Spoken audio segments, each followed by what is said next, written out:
Dadperfectrevenge. 2 days after I signed a check for $80,000 for my son's wedding, the manager of the reception venue called me. His voice was low, almost a whisper. He said, "Mr. Graves, please don't put me on speaker. We went back through the security camera footage from the private dining room last night. You need to come see this yourself. Please come alone, and don't tell your wife anything. My name is Leonard Graves. I'm 67 years old. I built Graves Freight and Transport from one broken-down truck and 30 years of mornings that started before the sun came up. I've negotiated with men who wanted to put me out of business. I've weathered recessions, fuel crises, and contracts that fell apart overnight.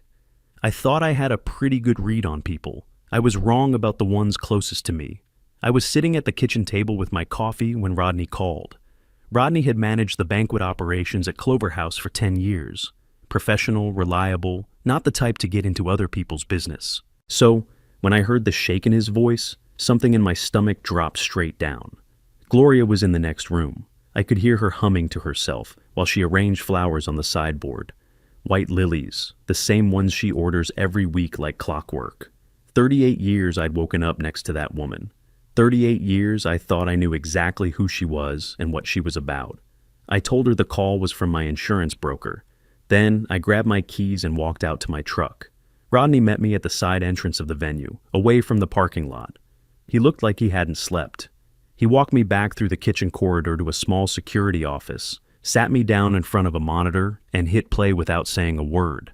The timestamp read 11:52 p.m., about 45 minutes after the last guests had cleared out of Darnell's wedding reception.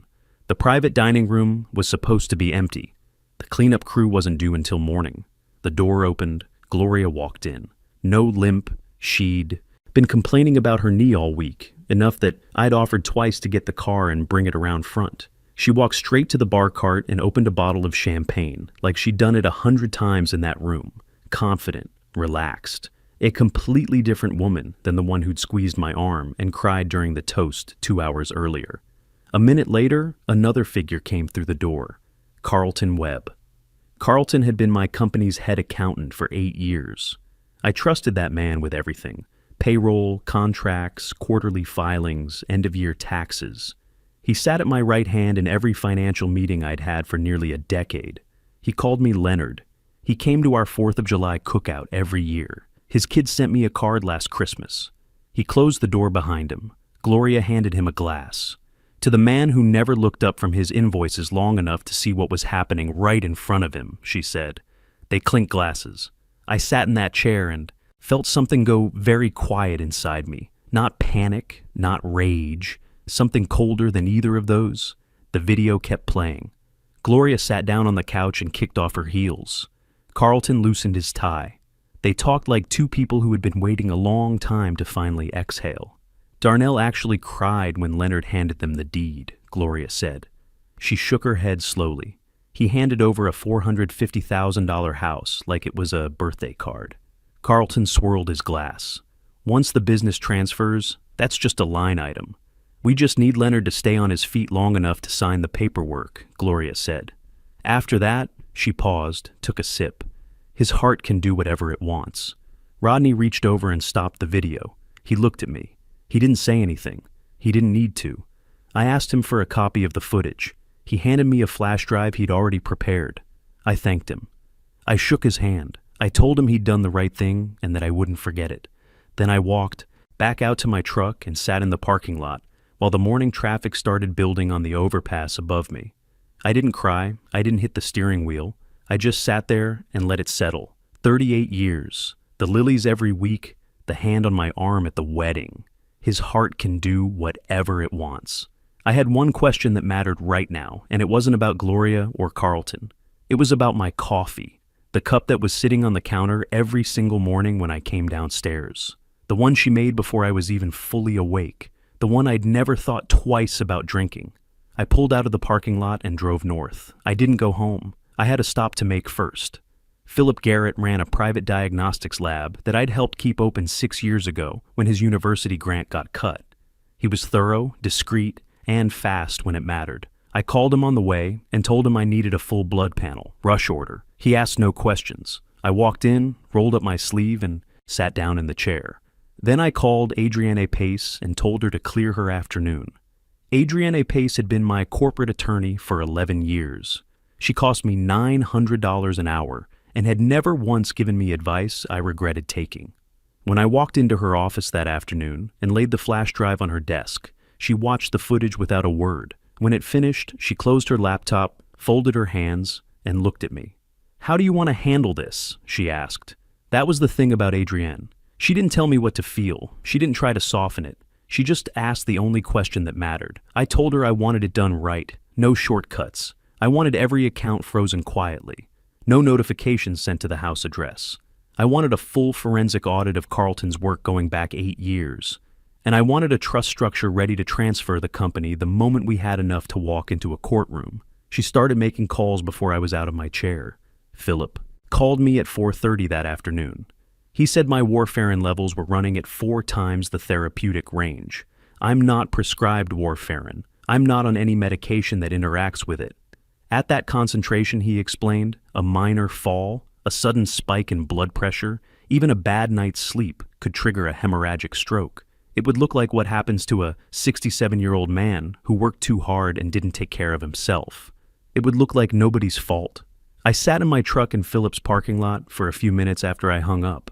I thought about every morning for the past, I didn't know how long, every cup of coffee waiting on the counter, every time Gloria told me to slow down, that the stress was bad for my heart. Every time I thought that was her way of looking out for me. I drove home. I kissed her on the cheek. I told her I was tired. I went to bed early and lay there in the dark, listening to her move around the house below me. The next morning, I came, downstairs. The coffee was on the counter. I thanked her for it.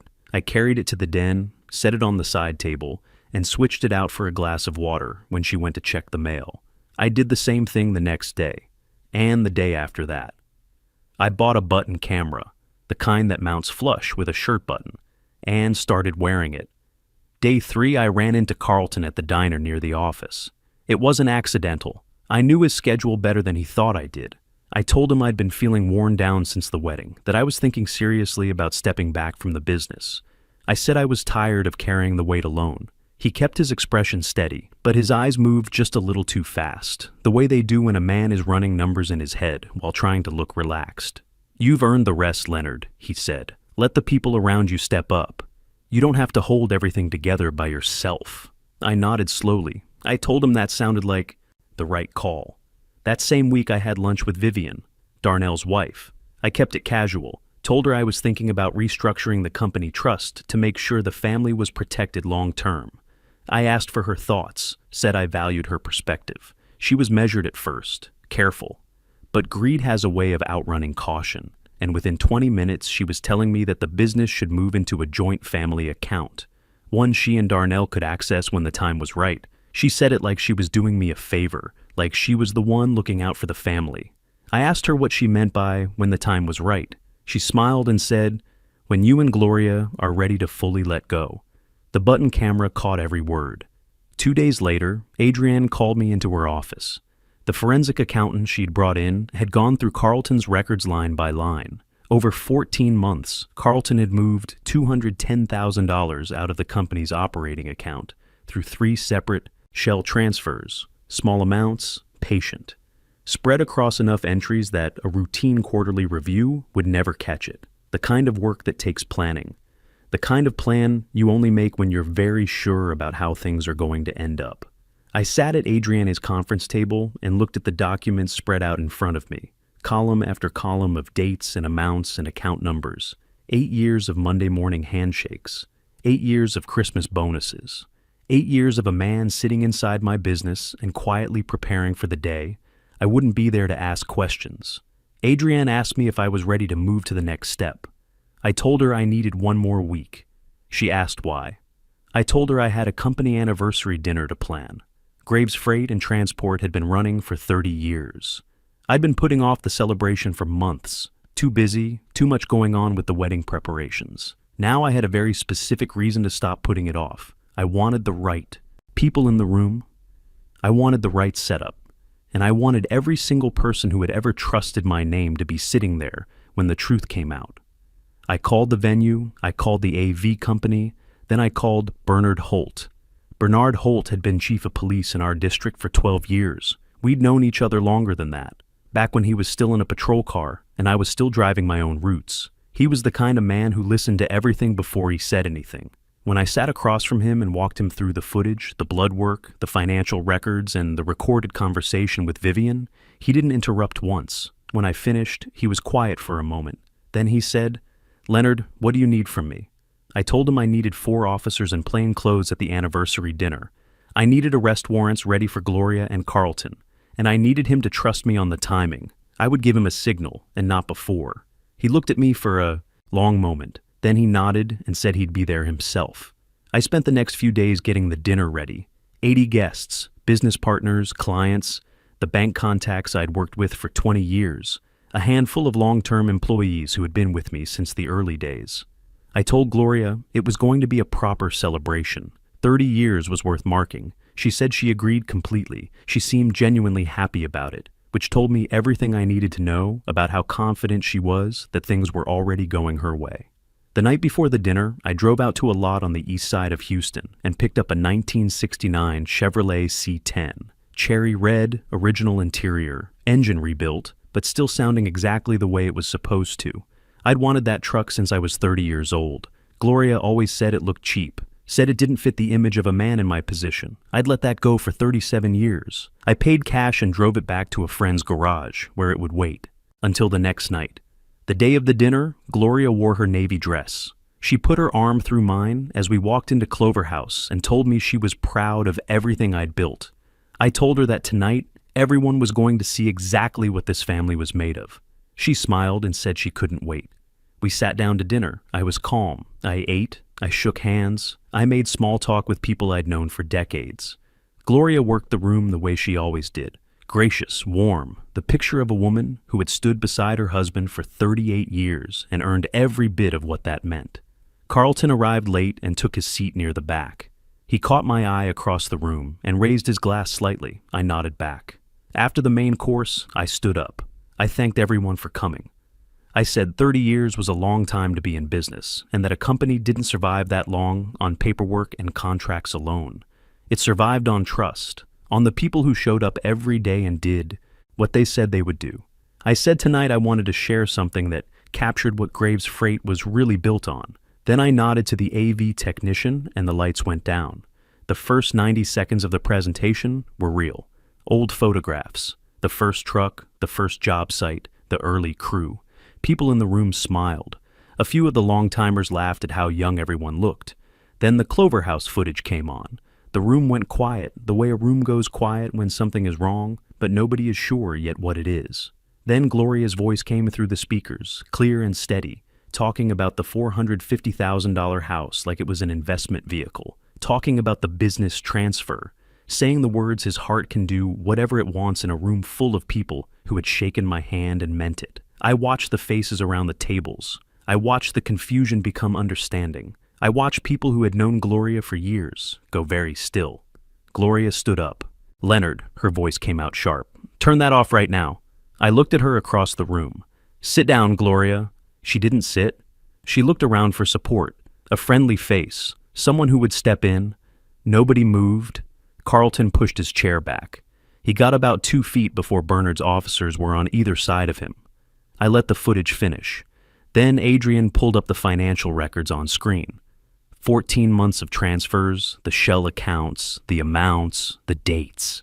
$210,000 laid out in plain black and white in front of every person in that room who had ever trusted me with their business. Gloria looked at the screen. Then she looked at me. Not with guilt. Not with regret. With the specific fury of a person who had planned something carefully for a long time and could not believe it had come apart. Bernard stepped forward. His officers moved to Gloria's side of the room. She didn't struggle. She stood very straight, the way she always did when she wanted to look like the most composed person in any room. They walked her out past 80 people who had come to celebrate 30 years of work I had done with my own hands. I watched her go. I didn't say anything. There was nothing left to say. The room stayed quiet for a long moment after the doors closed behind her. Then the low murmur started, the sound of 80 people trying to process what they had just watched. I didn't try to fill the silence. I let it sit.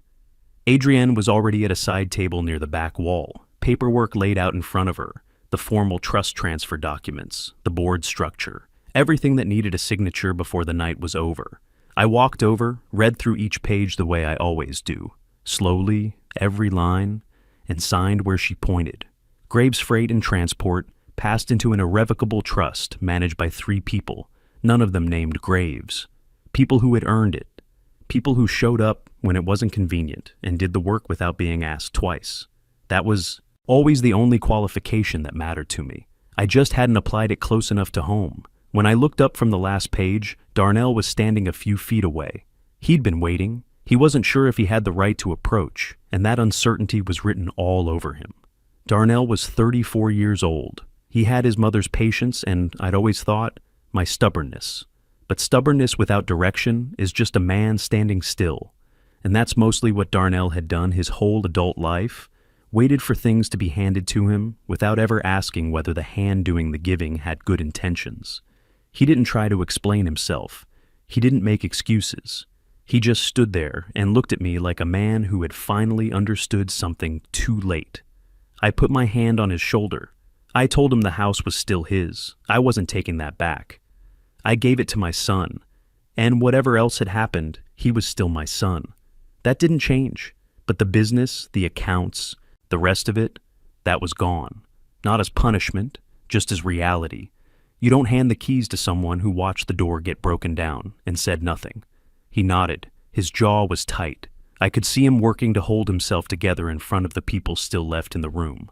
I told him the only advice I had left to give him was the same advice nobody had given me when I was his age.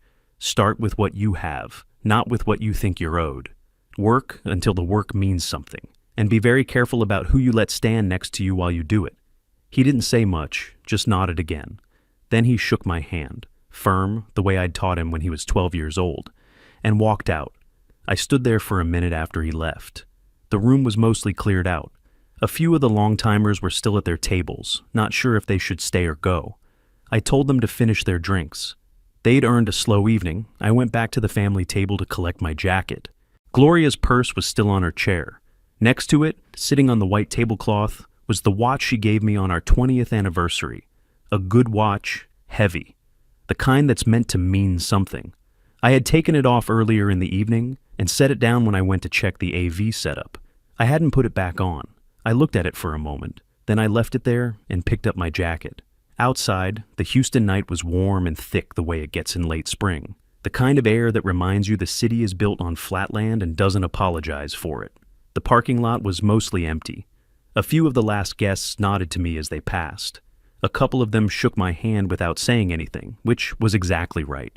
Parked under the lights at the far end of the lot was the C10, cherry red, chrome bumper catching the light. Sitting low and steady the way those old trucks do, like they're not in any particular hurry, but they'll outlast everything around them. I'd had it detailed that afternoon. It looked exactly the way I'd pictured it for 37 years. Every time Gloria said it was the wrong image for a man in my position, as if I'd spent 30 years building a freight company to worry about image. I unlocked it and climbed in. The seat was worn leather, soft in the right places. The steering wheel was the original, thick, simple, no screens or sensors or anything that needed a software update. The dash smelled like old vinyl and something faintly like motor oil, which has never once in my life been a smell I minded. I turned the key, the engine came up on the first try, a low, steady rumble that you feel in your chest before you hear it with your ears. I sat there for a moment with my hands on the wheel and let it idle. I thought about the first truck I ever owned, a 1987 Ford with a cracked windshield and a heater that only worked on the driver's side. I drove that thing 14 hours a day for 2 years before I could afford a second one. I ate lunch in the cab more, times than I could count. I knew every sound that engine made and what each one meant. I hadn't thought about that truck in a long time. I put the C10 in drive and pulled out of the lot. I didn't have a destination. I had a bag behind the seat with a few days' worth of clothes and Adrienne's number saved in my phone. Everything that needed handling was handled. Everything else could wait. I got on the highway heading west and let the city fall away behind me. The road opened up the way it does once you clear the last of the overpasses, and the sky got wide and dark and full of stars that you can't see from inside the city limits. 67 years old, a company I'd given to people who deserved it.